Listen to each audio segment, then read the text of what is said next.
നമ്മളോടൊപ്പം ശ്രീമതി നവ്യ, വലിയ രീതിയിലുള്ള തീപിടുത്തമാണല്ലോ കോഴിക്കോട് നഗരമധ്യത്തിൽ ഉണ്ടായിരിക്കുന്നത്. 6 മണിയോടുകൂടിയാണ് പുകയുയർന്ന തീ പടരാൻ തുടങ്ങിയത്. 1 മണിക്കൂർ പിന്നിട്ടിരിക്കുകയാണ്. ഒരു തരത്തിലും തീ നിയന്ത്രണ വിധേയമാക്കാൻ സാധിക്കുന്നില്ല. ആദ്യം 2 യൂണിറ്റ് ഫയർഫോഴ്സാണ് എത്തിയത്, തുടർന്ന് 1 യൂണിറ്റ് കൂടി എത്തി. പക്ഷേ തീ ഇങ്ങനെ നിയന്ത്രണാതീതമായി ആളി പടർന്നുകൊണ്ടിരിക്കുകയാണ്. എന്താണ് ഈ അവസരത്തിൽ പറയാനുള്ളത്? അതെ, കോഴിക്കോടിനെ സംബന്ധിച്ചിടത്തോളം ഇത്തരത്തിൽ വസ്ത്രശാലകൾക്ക് തീ പിടിക്കുക എന്ന് പറയുന്നത് ഒരു പരമ്പരയായിട്ട് തുടർന്നുകൊണ്ടിരിക്കുകയാണ്. ഒരു 5-6 മാസം മുൻപാണ് പുതിയ ബസ് സ്റ്റാൻഡ് ഉണ്ടായിരുന്ന കാലിക്കറ്റ് ടെക്സ്റ്റൈൽസിന് സമാനമായിട്ടുള്ള രീതിയിൽ തീ പിടിച്ചിരുന്നത്. ജയലക്ഷ്മിയിലും 2023 ഒരു തീപിടുത്തം ഉണ്ടായിരുന്നു. പക്ഷെ അത് ഇത്ര വലിയ രീതിയിൽ ഉണ്ടായിരുന്നില്ല. ഒരു ഫ്ലോറിൽ നിന്ന് തന്നെ ഒരു ഫ്ലോറിൽ തുടങ്ങി അതിൽ തന്നെ അവസാനിപ്പിക്കാൻ കഴിയുന്ന തരത്തിലുള്ള ഒരു തീപിടുത്തമായിരുന്നു. പക്ഷെ ഇന്ന് ഇപ്പൊ കണ്ടിരിക്കുന്ന 2 ഫ്ലോറ് പൂർണ്ണമായിട്ടും ഒരു അഗ്നിക്ക് ഇരയായിരിക്കുന്ന ഒരു കാഴ്ചയാണ്. അവിടെ കൊട്ടിയടച്ചത് കാരണവും സുരക്ഷാ സേനാംഗങ്ങൾക്ക് അതിലേക്ക് പ്രവേശിക്കാനുള്ള ബുദ്ധിമുട്ടും, അതുപോലെ തന്നെ fire and rescue team 4 unit അവിടെ എത്തിയെന്നാണ് അറിയാൻ സാധിച്ചിട്ടുള്ളത്. അവിടെ കൃത്യസമയത്ത് എത്തിപ്പെട്ടിരുന്നെങ്കിൽ ഒരുപക്ഷെ ഈ പടരുന്ന സാഹചര്യം നമുക്ക് ഒഴിവാക്കാൻ സാധിക്കുമായിരുന്നു. അവിടെ ഒന്നുകൂടെ സൂചിപ്പിക്കാനുള്ള ജയലക്ഷ്മിയുടെ പുറത്തുള്ള ഹോർഡിങ്സും മരങ്ങളും ഒക്കെ ഒരു തടസ്സം സൃഷ്ടിച്ചു എന്നുള്ള തരത്തിലും കൂടെ ഒരു ആശങ്കകളുണ്ട്.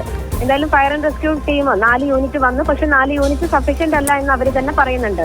ഞാൻ അവരോട് സംസാരിച്ചിരുന്നു. അപ്പൊ കൂടുതൽ യൂണിറ്റുകൾ എത്തിയെങ്കിൽ മാത്രം, കാരണം പുറമെ നിന്ന് ഈ യൂണിറ്റിന്റെ പരിശ്രമങ്ങൾ തീയണയ്ക്കാൻ വേണ്ടി വെള്ളം അടിക്കുന്ന സമയത്ത് അത് ഉള്ളിലേക്ക് അത്ര രീതിയിൽ എത്തുന്നില്ല. പുറമെ നിന്നും മാത്രമുള്ള ഒരു റെസ്ക്യൂ ടീമിന് അത് എത്രത്തോളം നിയന്ത്രണ വിധേയമാക്കാൻ സാധിക്കുമെന്നുള്ളൊരു ആശങ്ക തീർച്ചയായിട്ടും ഈ ഭാഗത്തെ ജനങ്ങൾക്ക്. ഈ മണിക്കൂറുകൾ പിന്നിടുമ്പോഴും ഇപ്പോഴും തീ നിയന്ത്രണ വിധേയമാക്കാൻ സാധിച്ചിട്ടില്ല. ആശങ്കപ്പെടുത്തുന്ന ഒരു സ്ഥിതിവിശേഷമാണോ നിലവിലുള്ളത്? തീർച്ചയായിട്ടും അതാണ്. 1 മണിക്കൂറോളമായിട്ടും ഇത് ഒരു തുടക്കത്തിലൊരു പുകയാണ് ഉയർന്നിട്ടുള്ളത്. ആ പുക ഉയർന്ന സാഹചര്യത്തിൽ തന്നെ ഉടനടി ഒരു നടപടികൾ സ്വീകരിച്ചുകൊണ്ട് അതിനെ അണയ്ക്കാൻ സാധിച്ചിരുന്നെങ്കിൽ ഇത്ര വലിയ രീതിയിലേക്കുള്ള തീപിടുത്തം ഉണ്ടാവില്ലായിരുന്നു. മറ്റൊന്ന്, 1 മണിക്കൂർ കഴിഞ്ഞിട്ടും അഗ്നിസേന സുരക്ഷാംഗങ്ങൾക്ക് അതിനകത്തേക്ക് മതിയായ രീതിയിൽ വെള്ളം അടിക്കാൻ സാധിക്കാത്തതും നമുക്ക് ആശങ്ക ഉയർത്തുന്ന ഒരു കാര്യം തന്നെയാണ്. ഇത് ഇപ്പോ വീണ്ടും വീണ്ടും ആളി പടർന്നുകൊണ്ടിരിക്കുന്ന ഒരു കാഴ്ചയാണ് ജയലക്ഷ്മിയുടെ ആ ഒരു ഭാഗത്ത് നിന്നും കണ്ടുകൊണ്ടിരിക്കുന്നത്. അതുകൊണ്ട് വലിയ രീതിയിലുള്ള നഷ്ടം ജയലക്ഷ്മിക്ക് വരും എന്നുള്ളതും ഒപ്പം ആശ്വാസകരമായിട്ടുള്ള ഒരു കാര്യം എന്ന് പറയുന്നത് അതിന്റെ അധികൃതരോട് സംസാരിച്ച സമയത്ത് അതിനകത്തുള്ള തൊഴിലാളികളും കസ്റ്റമേഴ്സിനെയും അവർക്ക് പുറത്തെത്തിക്കാൻ സാധിച്ചു എന്നുള്ളൊരു വിവരം, അത് നമ്മളെ സംബന്ധിച്ചിടത്തോളം ഏറ്റവും ആശ്വാസകരമായ ഒരു വാർത്ത, ആശ്വാസകരമായ ഒരു കാര്യം തന്നെയാണ്. ഒപ്പം നവ്യ, നമ്മൾ പലവട്ടം ഈ കോഴിക്കോട് നഗരത്തിൻ്റെ പല ഭാഗങ്ങളിലും തീപിടുത്തം ഉണ്ടാകുമ്പോൾ അത് വിടായിത്തെരുവിലായി കഴിഞ്ഞാലും ഒഫീഷ്യൽ ബസ് സ്റ്റാൻഡിലായി കഴിഞ്ഞാലും ചർച്ച ചെയ്ത ഒരു വിഷയമാണ് ഈ ഫയർഫോഴ്സ് സംവിധാനങ്ങളുടെ ഒരു പരിമിതി, ഒരു അപര്യാപ്തത. പലവട്ടം BJP അടക്കം ഈ ഒരു വിഷയത്തിൽ ഇടപെട്ടിട്ടുണ്ട്, ചൂണ്ടിക്കാണിച്ചിട്ടുണ്ട്. പക്ഷേ കൃത്യമായൊരു ഇടപെടൽ നടത്താൻ ബന്ധപ്പെട്ടവർ ഇതുവരെയും തയ്യാറായിട്ടില്ല. അതൊക്കെയും ഈ ഒരു വിഷയത്തിൽ വിലയിരുത്തപ്പെടേണ്ടതാണല്ലേ?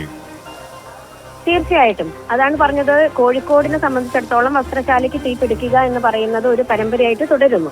അങ്ങനെ തുടരുന്ന സമയത്ത് ഇതിനു മുൻപുണ്ടായപ്പോഴും കാലിക്കറ്റ് ടെക്സ്റ്റൈൽസിലെ സാഹചര്യം എന്ന് പറയുന്നതും പുറമെയുള്ള ഭാഗങ്ങൾ മുഴുവനും കൊട്ടിയടച്ചൊരു വായുസഞ്ചാരം പോലും ഇല്ലാത്ത തരത്തിലേക്ക് ആ കെട്ടിടം നീങ്ങിയിരുന്ന ഒരു സാഹചര്യം. അവിടെയും ഇതുപോലെ ഒരു പറഞ്ഞിരിക്കുന്ന നിശ്ചിത സമയപരിധിക്കുള്ളിൽ ഫയർ ആൻഡ് റെസ്ക്യൂ ടീമിന് എത്തിപ്പെടാൻ സാധിച്ചില്ല.